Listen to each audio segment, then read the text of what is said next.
Hello everyone. In this video I will explain a C program to count the number of 1's and 0's in two consecutive memory locations. So this is the C program. Already I have typed this program and saved it as text1.c, and here we have to see that for this C coding we have to use the extension .c. So in Keel Microvision tool, when we use assembly language programming, then we have to use extension as .asm for the file name, and for C program the extension will be .c. Next, in the program I am using two numbers, number 1 and number 2, and these two numbers represents two 8-bit numbers. So now the objective of this program is to count the number of 1's and 0's in these two 8-bit numbers, namely number 1 and number 2. And in this program we can see that there is a header file. I have included register 51.h header file. So this is the standard header file for the 8051 microcontroller. This provides the definition of special function registers and basic functionality.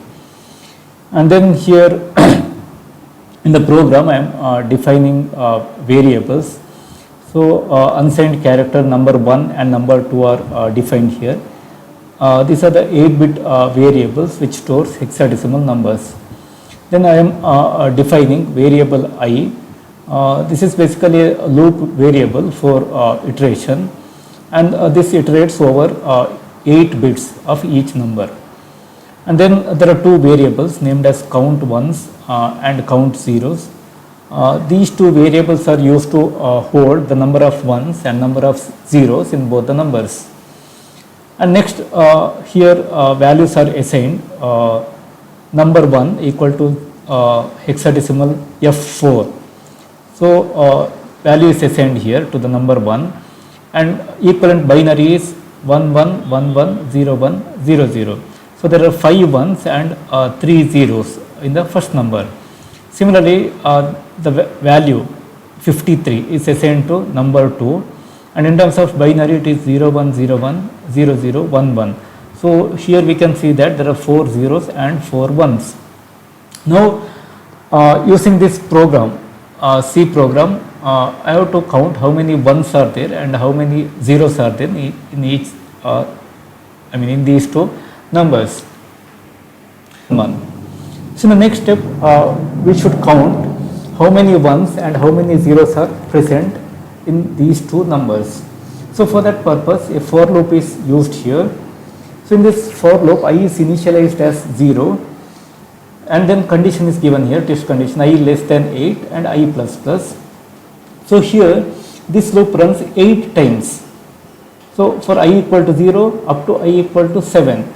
So this loop runs 8 times, because in each number that is in number 1 and number 2 there are 8 bits.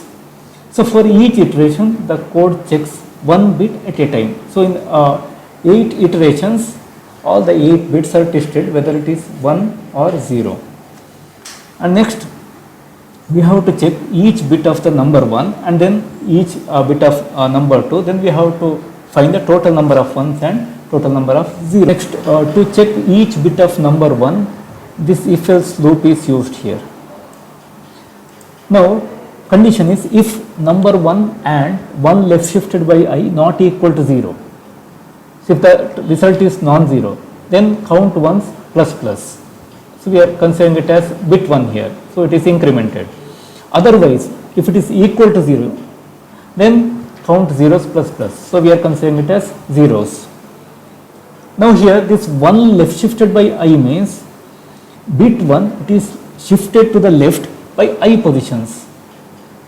For example, when I equal to 0 we get a sequence, this 7 0 followed by 1, and this AND operation is a bitwise AND operation.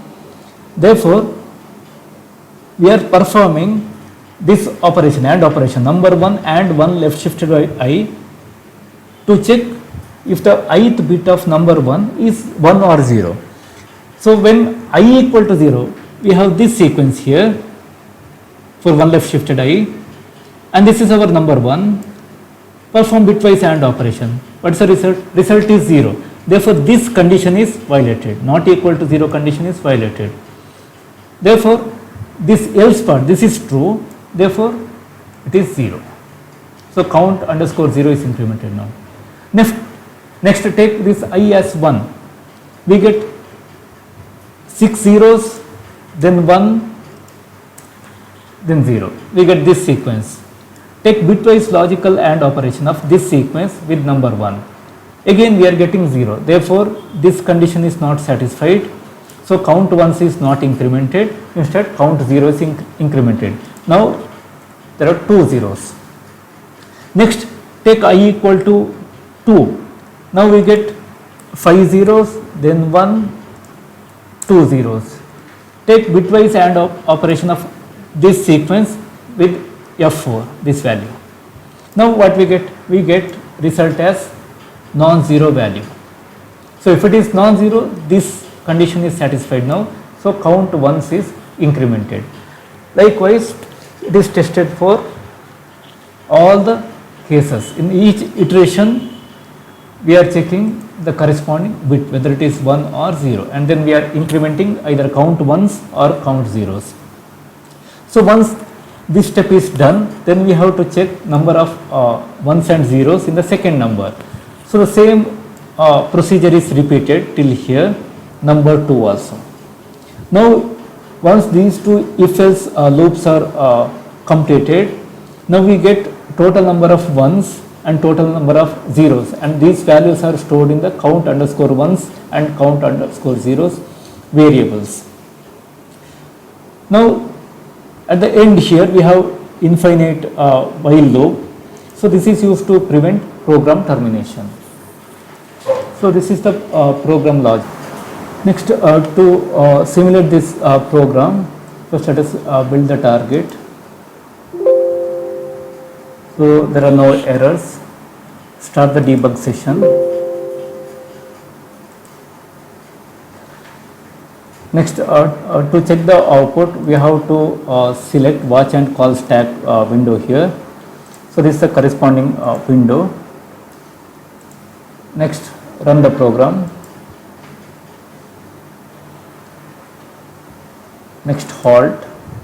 So, here we can see that number 1 is F4, number 2 is 53.